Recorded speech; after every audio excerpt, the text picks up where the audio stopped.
नमस्कार सारा अभ्यर्थी मित्रों व दर्शकगण ग्रोथमोट यूपीएससी के यूट्यूब प्लेटफॉर्म पर संधि सेवा एवं अन्य प्रतियोगिता परीक्षाओं के लिए अति महत्वपूर्ण ऐसे संशोधित संपादकीय विश्लेषण के आज के यानी 19 जुलाई 2021 के प्रथम सत्र में मैं ध्रुव जानी आप सबका हार्दिक स्वागत करता हूं। आज दो सत्रों में हम लोग बात करेंगे इस सेगमेंट के तहत यानी कि रिसर्च एडिटोरियल एनालिसिस के तहत, जिनमें से इस सत्र में हमें एक मीडिया रिपोर्ट देखनी है जो प्रस्तावित इंडियन पोर्ट्स बिल के ऊपर है। क्या रहेगा नया बिल, क्या होंगी इसके क्या होंगे इसकी मुख्य प्रोविजंस या इसका मुख्य प्रावधान और इसकी असर क्या रहेगी, क्या यह सकारात्मक है, क्या यह नकारात्मक है, इत्यादि चीज़ों पर आज हमारा फोकस रहेगा। जैसे आपको टाइटल दृश्यमान है, ड्राफ्ट इंडियन पोर्ट्स बिल 2021, यह भी प्रस्तावित है, पार्लियामेंट में अभी टेबल नहीं हुआ है, मगर मिनिस्ट्री ऑफ शिपिंग के द्वारा यह पूरा का पूरा इसका जो ब्लूप्रिंट है या उसका जो स्ट्रक्चर है वो तैयार हो चुका है। तो वो आने वाले समय में कोई भी सेशन में पार्लियामेंट में टेबल हो सकता है। टाइम्स ऑफ इंडिया की यह मीडिया रिपोर्ट है और बहुत ही संक्षिप्त में हम इसे देखने का प्रयास करेंगे। साथ ही में जो परीक्षा लक्षी महत्वपूर्ण माहितियां हैं उसको भी हम लोग साथ में लेकर चलेंगे। ऑन द अदर साइड जैसा आप देख रहे हैं, यह बिल है ministry of ports shipping and waterways के द्वारा प्रस्तावित किया जाएगा। और नीचे जो आपको दृश्यमान है इमेज वो है प्रतीकात्मक भारतीय बंदरगाह की इमेज, जो कि अपने आप में कार्गो टर्मिनल से या कोई कैप्टिव जेटीज है, कोई स्मॉल स्केल जेटीज है। देखेंगे पूरी चीज़ें, पूरी चर्चा को समझने का प्रयास करेंगे।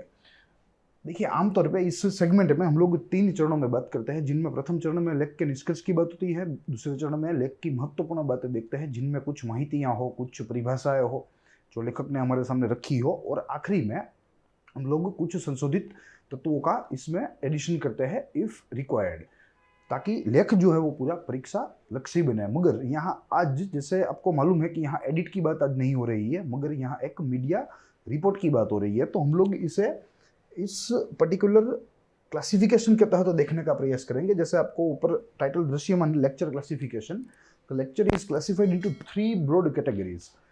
First one will be about introduction, हम लोग मुख्य भूमिका देखेंगे या आप पूर्व भूमिका कह लीजिए, उसको देखने का प्रयास करेंगे। फिर बाद में प्रिंसिपल कंटेंट जो कि अपने आप में मेन कोर्स है, जिनमें 3-4 सब बिंदु देखने हैं या सब पॉइंट्स देखने हैं, जिनमें सबसे प्रथम है Indian ports, India and ports, I am sorry. फिर उसके बाद important provisions of the draft bill. फिर उसके बाद अबाउट एमएसडीसी यानी कि maritime state development council. And आगे हम लोग करंट सिनेरियो देखेंगे इस क्षेत्र का। और आखिरी में जो आखिरी बिंदु है, आखिरी वर्गीकरण है आज का, वो है आगे की राह यानी कि वे फॉरवर्ड। तो this is the broad classification, we will be looking through one by one each of them. सबसे प्रथम इंट्रोडक्शन से बात हमारी शुरू करेंगे। देखिए, यहाँ 2 बिंदु देखने इंट्रोडक्शन में। सबसे प्रथम तो ये चर्चा में क्यों है, तो चर्चा में इसलिए है क्योंकि जैसे मैंने आपको बताया अभी कि ड्राफ्ट बिल एक तैयार हो चुका है और वो पार्लियामेंट में कभी भी पार्लियामेंट के पटल के ऊपर आ सकता है। Centre to introduce draft Indian ports bill 2021, coastal states have opposed the bill. Yes, क्योंकि कुछ एक ऐसा प्रावधान इसमें मौजूद है जो अपने आप में राज्यों की सत्ता या राज्यों की शक्ति थोड़ी कम करती है।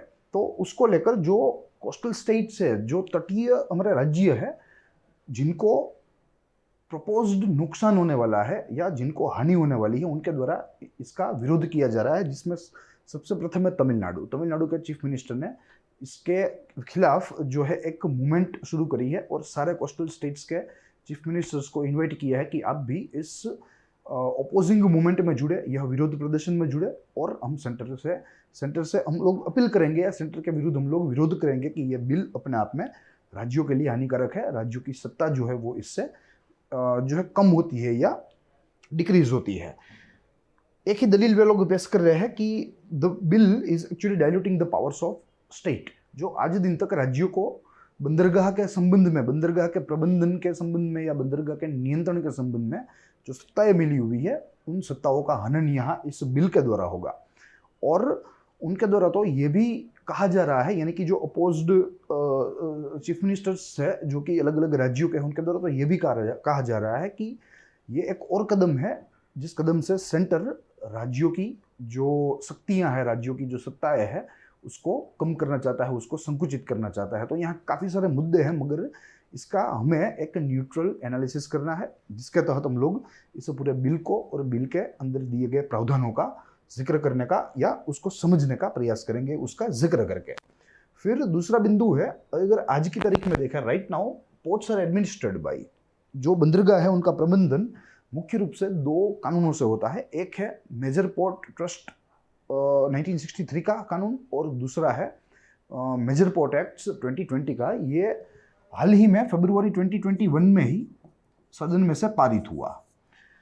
हालांकि बनाया 2020 में गया था, मगर यह पारित फरवरी 2021 में हुआ। तो ये दो मुख्य रूप से कानूनों की मदद से आज जो बंदरगाह है पूरे भारत के, उनका प्रबंधन यहाँ भारत में किया जा रहा है। तो यही सारी चीज़ें हैं जो कि हमें यहाँ इंट्रोडक्शन के तहत देखनी थी। फिर दूसरा बिंदु अगर आगे देखें तो प्रिंसिपल कंटेंट है, जिसमें 4 सब पॉइंट्स हमें देखने हैं। सबसे प्रथम उसमें है इंडिया एंड पोर्ट्स। एक ओवरव्यू लेंगे कि हमारा यह पूरा जो सेक्टर है वो कैसा है, इसकी साइज क्या है। तो हमें मालूम है कि हमारी जो कोस्ट लाइन है वो लंबी कोस्ट लाइन है, लगभग 7570 किलोमीटर लंबी कोस्ट लाइन है। नंबर ऑफ माइनर पोर्ट्स की बात करें तो there are total 212 minor ports situated across the coastline of India, and total number of major ports की बात करें तो there are 12 to 13 major ports which are situated।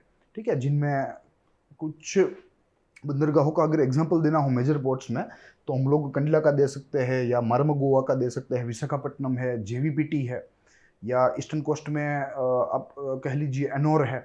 ठीक है, तो ये सारे ऐसे मेजर पोर्ट्स हैं जो अपने आप में 12 या 13 में आते हैं।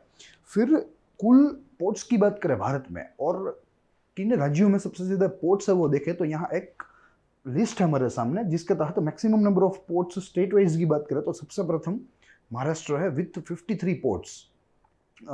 कुछ उनमें से मेजर है, कुछ है उनमें से नॉन मेजर या minor.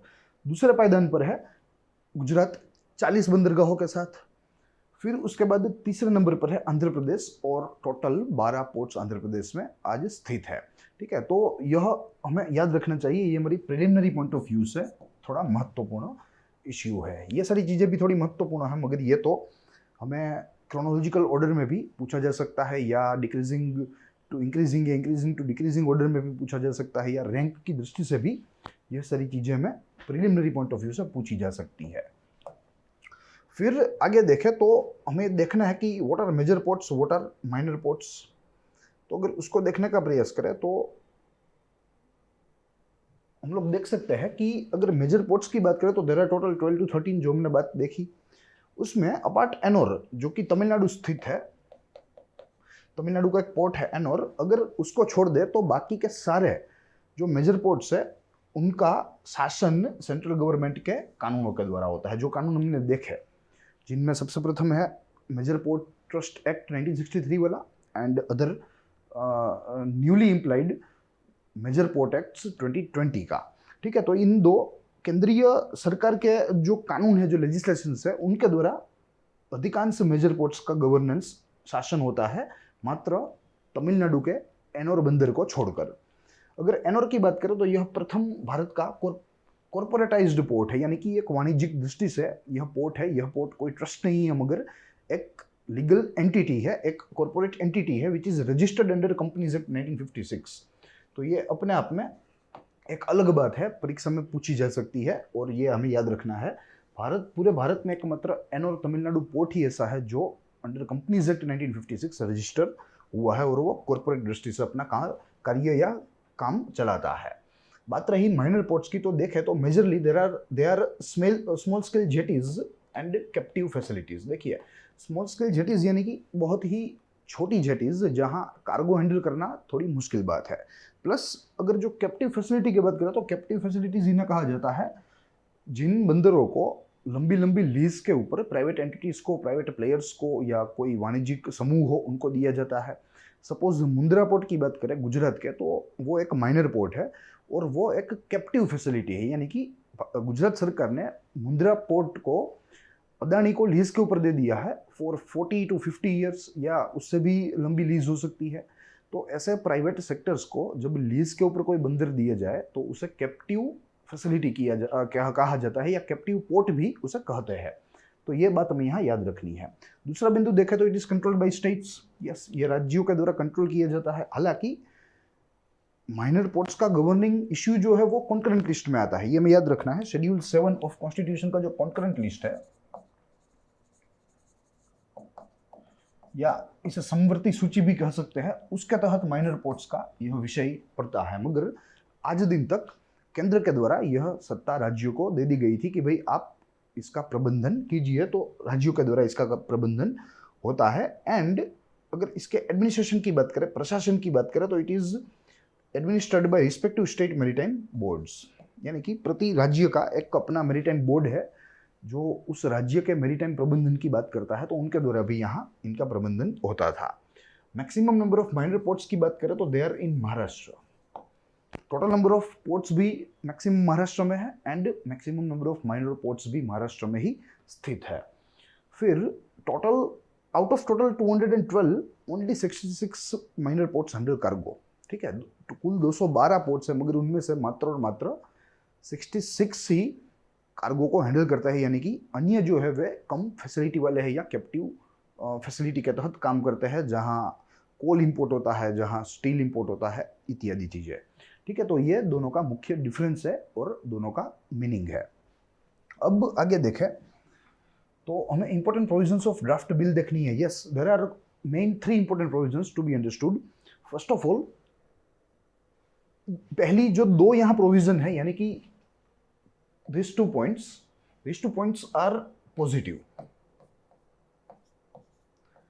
These 2 points are positive and the controversial point is the third one. देखेंगे कैसा controversial है, कैसे ये 2 पॉजिटिव है। शुरू करेंगे provision for safety and security of ports. Yes, जो अन्य पुराने बिलों में या पुराने कानूनों में यहाँ ये प्रावधान नहीं था कि बंदरगाहों की सेफ्टी जरूरी है, बंदरगाहों की सुरक्षा जरूरी है, तो वो यहाँ जो है प्रावधान लाया गया। अपना अपना अच्छी बात है, बंदरों के लिए भी अच्छी बात है, भारत की सुरक्षा शांति बनाए रखने के लिए भी अच्छी बात है।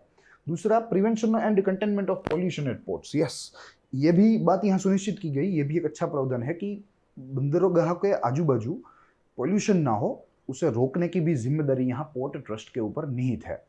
ठीक है, तो ये अपने आप में भारत को मददरूप साबित होगा, क्योंकि भारत आज इंटरनेशनल ट्रीटीज या इंटरनेशनल मैरीटाइम जो इंस्ट्रूमेंट्स है उसके तहत ऑब्लिगेटरी है, यानी कि भारत वहाँ एक प्रकार से जो है एक प्रकार से अपनी जीवन देकर आया है कि हम लोग पोल्यूशन को कम करेंगे, हम लोग कार्बन एमिशंस को कम करेंगे, इत्यादि चीज़ें। तो वहाँ भारत के उन ऑब्लिगेशंस को पूर्ण करने के लिए भी यहाँ ये दूसरा जो प्रोविजन है वो महत्वपूर्ण है। अब अगर कंट्रोवर्शियल की बात करें तो chapter 2 and 3 of the draft deals with role of MSDC, यानी कि मैरीटाइम स्टेट डेवलपमेंट काउंसिल। अब कैसे कंट्रोवर्शियल है हमें देखना है, क्योंकि इस कानून के द्वारा अब क्या हो रहा था कि आज दिन तक जो मेजर पोर्ट्स थे, जो 12 या 13 है भारत में, उनका प्रबंधन MSDC के द्वारा होता था। मगर यह बिल के द्वारा कहा जा रहा है, यह प्रस्तावित बिल में ऐसा कहा गया है कि अब माइनर पोर्ट्स जो है भारत के, उनका प्रबंधन भी राज्यों के हाथ में से ले ले और यहाँ MSDC के हाथ में सौंप दिया जाए। ठीक है, तो यहाँ राज्य इनका इस पर्टिकुलर निर्णय का या इस पर्टिकुलर पोर्शन का, इस बिल के इस पर्टिकुलर पोर्शन का विरोध हो रहा है। अपोजिंग राज्यों के द्वारा, उनके चीफ मिनिस्टर्स के द्वारा पूरे बिल का जो है विरोध नहीं हो रहा है, मगर इनमें जो विवादपूर्ण प्रावधान है, विवादपूर्ण बात है, उनका ही यहाँ विरोध किया जा रहा है। अब अगर MSDC को थोड़े नज़दीक से देखें तो it was setup in year 1997, ये याद रखने वाली बात है। अगर उनके कॉम्पोजिशन की बात करें, यानी कि उसका स्ट्रक्चर, तो the ministry, union minister of shipping will chair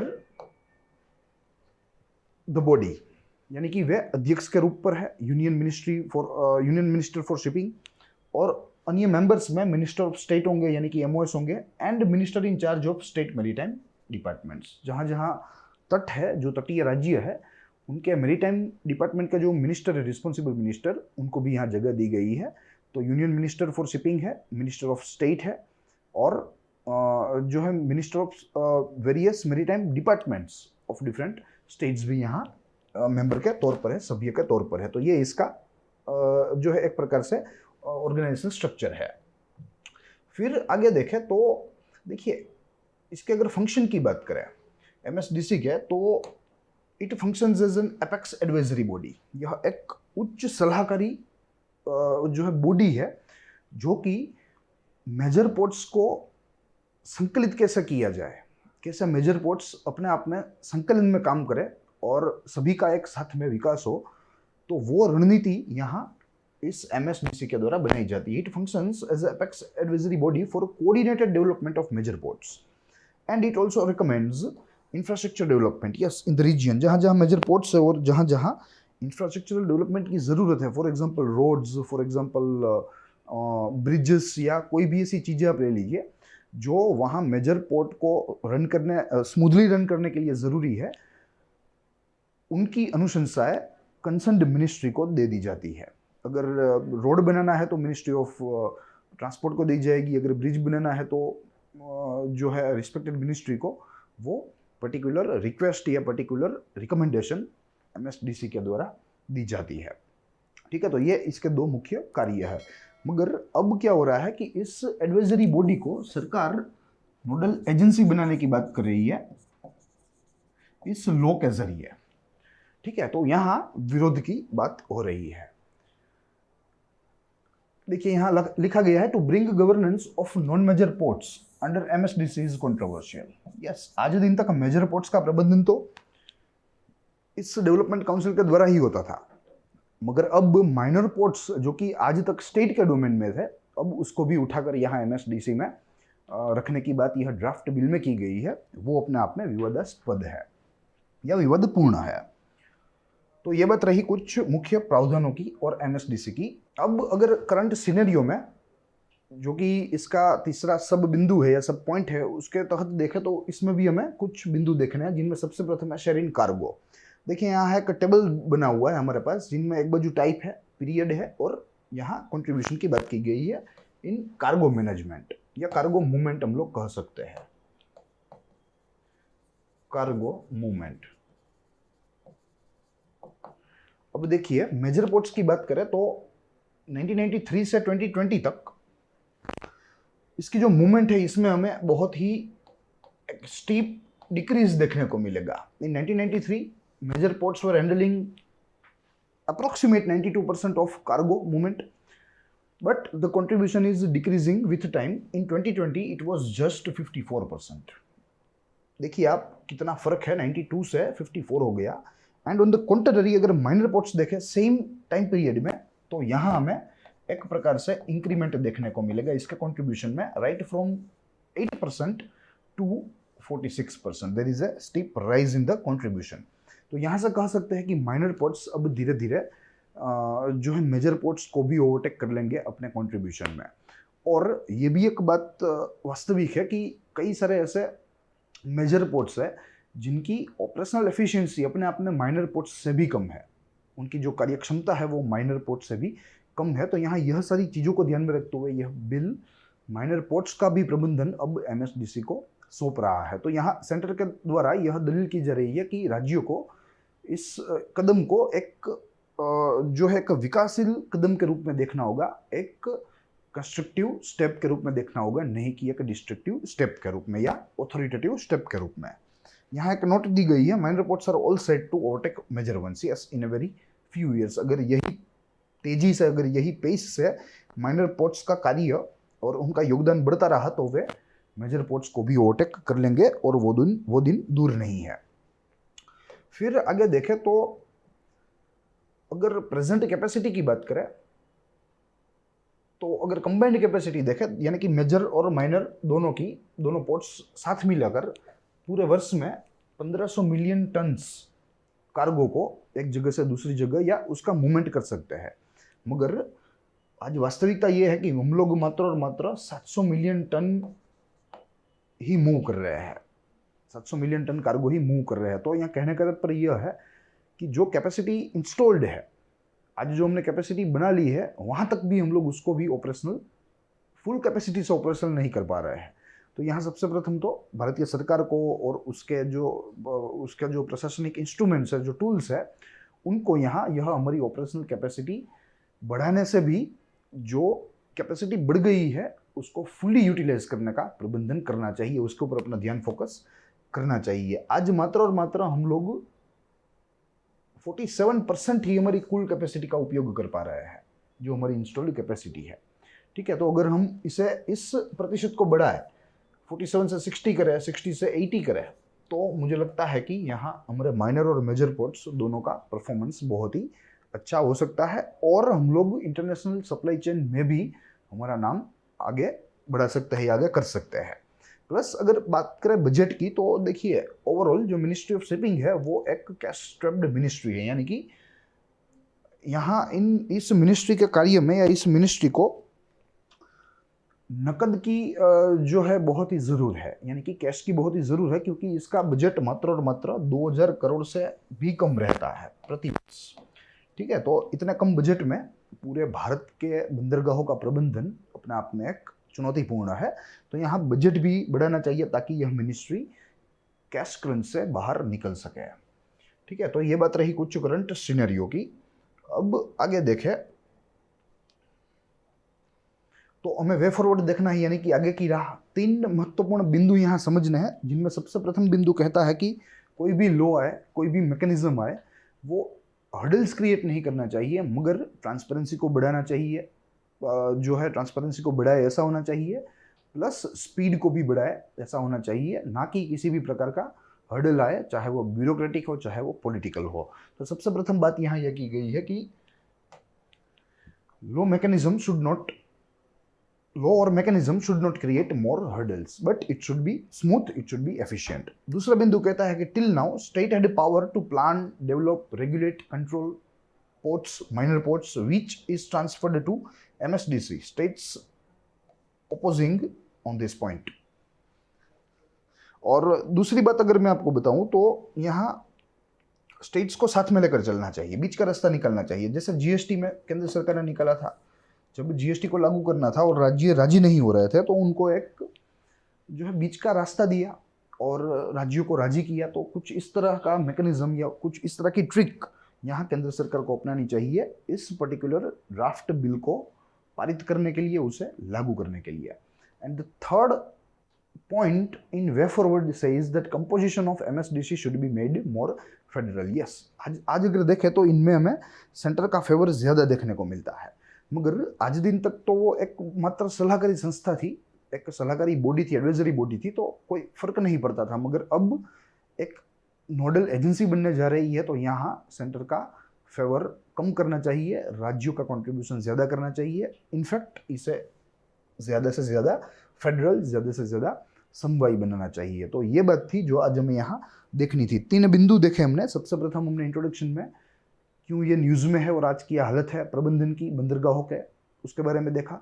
दूसरे बिंदु में हमने कई सारे उप बिंदु देखे, जिनमें इंडिया एंड पोर्ट्स देखे, करंट सिनेरियो देखा, important provisions of this act देखे या ड्राफ्ट बिल देखा। ठीक है, और आखिरी में हमने आगे की राह, वे फॉरवर्ड देखी, जिसमें भी अलग अलग 3 बिंदु देखे। I hope you enjoyed the lecture. बहुत ही महत्वपूर्ण मुद्दा है, right from preliminary to our interview.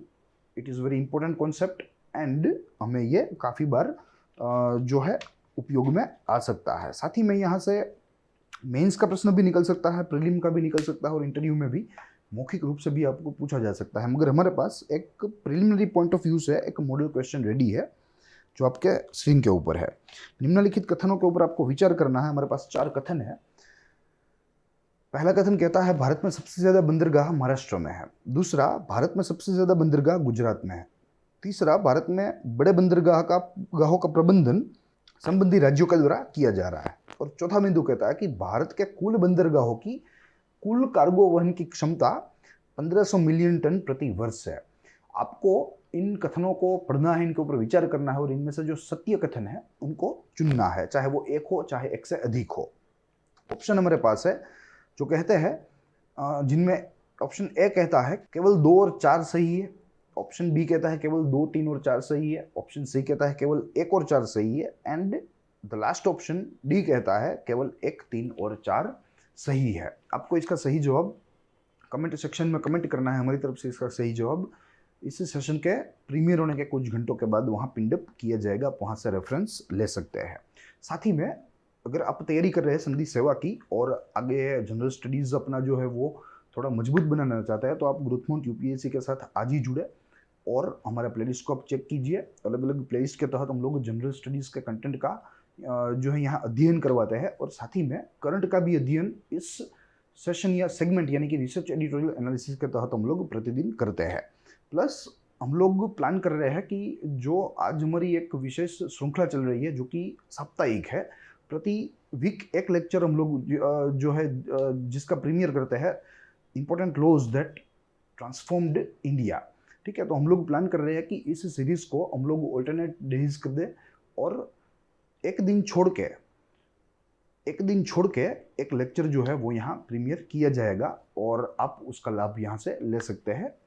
पूरे के पूरे सीरीज की अगर बात करें तो लगभग 100 से अधिक लेक्चर्स यहाँ होने वाले हैं और 100 से अधिक कानूनों का अध्ययन यहाँ होने वाला है जो आपको बहुत ही फायदेमंद साबित हो सकता है। तो आज इतना ही, हम लोग मिलेंगे अगले दिन अगले एडिटोरियल्स के साथ, उसके संशोधन व संपादन के साथ। तब तक के लिए दीजिए इजाजत। देखते रहिए ग्रोथ मॉन्ट यूपीएससी। स्वस्थ रहिए, खुश रहिए। जय हिंद।